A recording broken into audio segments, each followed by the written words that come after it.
Tapi selain konsekuensi politis, ada konsekuensi hukum karena memang statement yang saat ini di-highlight dari Menteri Keuangan Purbaya adalah soal tidak mau membayar WUSH dan kemudian mengungkap bahwa ada dugaan markup di tender atau kontrak WUSH dengan Cina.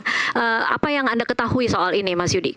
Ya, jadi dengan kondisi pemerintahan saat ini, sebenarnya Pak Purbaya itu seperti angin segar, bahwa ada orang di dalam pemerintahan yang mau berbeda, yang gaya-gayanya seperti aktivis, ya, yang apa adanya gitu. Kemudian juga berani untuk kemudian dan kutip adu otot, adu cakap, ya. Dan saya lihat ya, karena ternyata kan backingnya presiden, ya, dia mengatakan seperti itu. Dan tadi bahwa dengan gayanya Pak Purbaya, tentu dia akan mendobrak banyak kemapanan. Dia akan menciptakan banyak musuh, ya. Tetapi ketika dia tahu di belakangnya siapa, dia akan sangat pede. Ya, itu yang pertama. Kemudian yang kedua, ada beberapa hal yang menarik yang menurut saya berhasil diungkap oleh beliau, dan mungkin nanti ya kita akan tunggu, ya, karena ketika beliau udah ngomong pasti saya melihat Pak Purbaya itu sebenarnya sudah paham teknis di lapangan kayak apa. Misalnya thrifting, ya, itu kan banyak yang terlibat gitu kan. Bagaimana barang-barang bekas bisa masuk ke Indonesia padahal itu ilegal, ya. Berarti dia mendobrak banyak sekali pasti yang terlibat di situ, ya. Ya, bagaimana kemudian dijual bebas gitu kan di umum. Itu yang pertama. Itu kan pasti bisnis melibatkan triliunan. Ya, kemudian pajak, mafia pajak. Selama ini kan mafia-mafia pajak itu kan mereka merasa aman ketika mereka bisa kong kali kong dengan pegawai pajak. Ya, kemudian sudah banyak terbukti ternyata konsultan-konsultan pajak dijadikan, ya, layering, ya, untuk kemudian, ya, menerima uang dari para wajib pajak. Ya, misalnya wajib pajak harus bayar 30 M, akhirnya hanya 5 M, ya kan, dengan seolah-olah konsultan pajaknya jago. Padahal nggak ada konsultan pajak yang jago gitu kan. Mereka hanya ngakal-ngakalin aja gitu. Kemudian yang terakhir terkait dengan WUSH.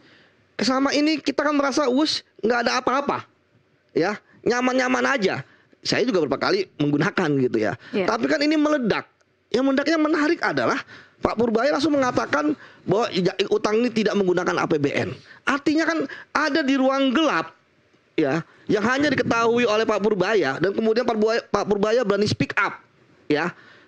Kita kan sebenarnya mau pakai APBN atau apa kan kita nggak tahu, ya. Tapi Pak Purbaya berani membawa yang ruang gelap tadi, ya, akhirnya kan terjadi kegaduhan dan kutip, ya. Wah, ternyata kok ada upaya yang dulu katanya B to B, ya kan, kok tiba-tiba menggunakan APBN walaupun kemudian diralat, ya, oleh beberapa yang enggak, tapi kan masa kita tidak mempercayai Pak Purbaya gitu. Nah, sekarang dari pengalaman saya, ya, ketika kita mengganggu zona nyaman, ya, orang-orang ini kan adalah orang yang punya uang, punya jaringan, punya kekuasaan, ya, kemanapun, ke penegak hukum dan lain sebagainya.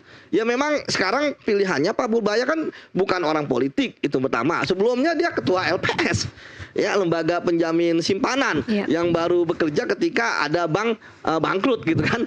Nah, sekarang dia sebagai garda terdepan.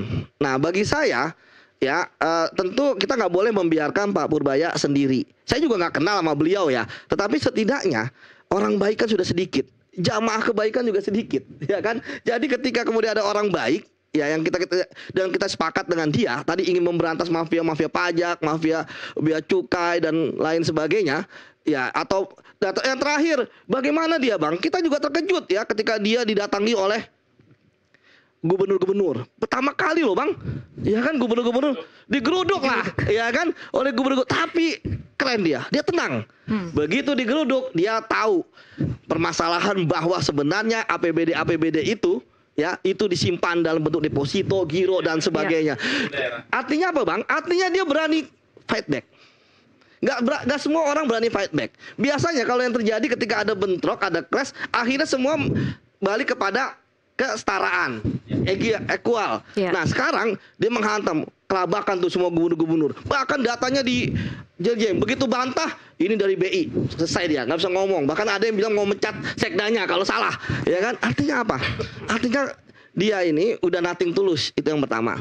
Kemudian yang kedua, artinya ketika dia diserang, dia mau fight back, Mbak. Iya. Ya kayak tadi membongkar, ini kan sekarang pelimpungan nih, bahkan bilang mau suruh BPK, karena nggak boleh nyimpen gitu. Kemudian dikatakan wah gubernur nggak tahu, nggak bisa lah, itu kan APBN, ya kan? Karena ya kan saya sepakat, bahkan jangan BPK, ya.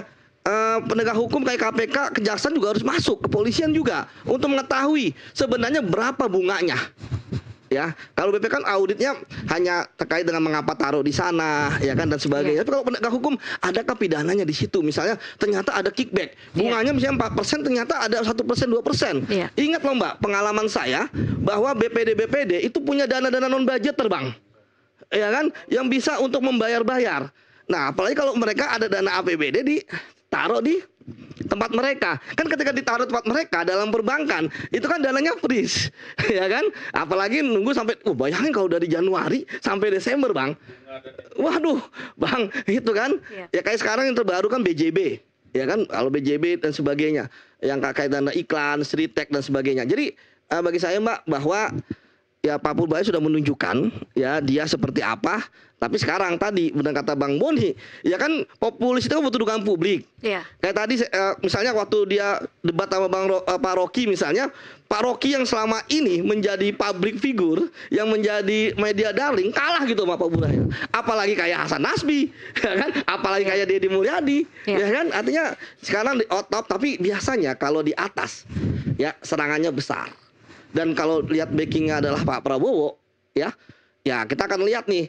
Ya pasti mereka akan coba, ini tadi saya katakan, orang yang akan menyerang, orang yang punya jaringan, kekuasaan Mbak, triliunan itu pasti akan hantum. Siapa yang mau kehilangan? Merasa terganggu ya? Iya, terganggu itu kehilangan uang, pasti mereka akan coba untuk menyerang. Oke, baik. Mas Yudi, tapi kan Anda penyidik di KPK 2007 sampai 2021, saya mesti bertanya, apakah KPK kemudian dalam periode itu pernah menyelidiki soal dugaan wush?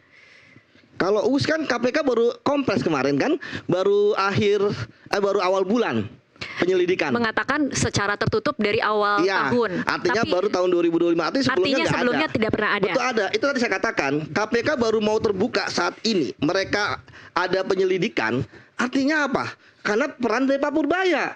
Coba Pak Purbaya nggak ngomong, KPK pasti akan silent. Tahu ternyata begitu nggak ada gaduh, KPK bilang kami udah menghentikan penyelidikan, gitu. Nah ini menarik, padahal ini dari bulan Januari loh.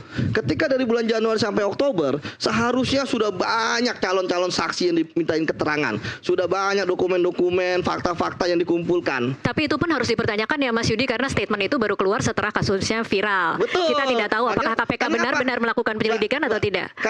Karena kan istilahnya, kenapa baru keluar? Karena kan hasilnya diseret. KPK diajak oleh Pak Purbaya untuk bermain ke ruang terang. Oke. Ya siapa tahu juga Pak Purbaya juga tahu. Kan gini Mbak, kalau penyelidikan ya kan ini peristiwa yang sudah terjadi. Ketika manggil orang, itu kan pasti orang itu tahu. Dia pasti akan mengumpulkan dokumen. Orang itu tahu, ya kan, karena selalu ada surat panggilan. Jadi bisa jadi Pak Purbaya tahu, kemudian dia membawa KPK ke ruang terang. Oke. Seperti itu. Oke, baik, kita harus break dulu, nanti kita lanjutkan di segmen selanjutnya. Pemirsa tetaplah bersama NTV Prime Dialog, kami akan kembali usai jeda.